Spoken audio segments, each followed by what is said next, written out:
Good morning again, guys. I know, no pala, not good morning. It's happy lunch times, everyone. Nasa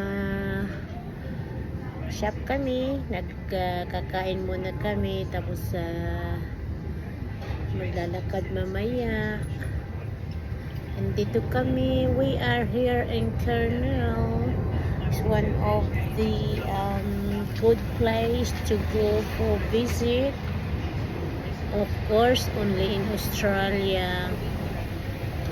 So, my husband bumibili lang. My husband, he just buying some our lunch at the moment.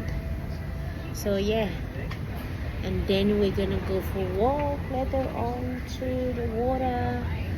And I can see a lots the plane here. Lots the plane. Yeah, because this is close to the airport, really. So thank you for watching, guys.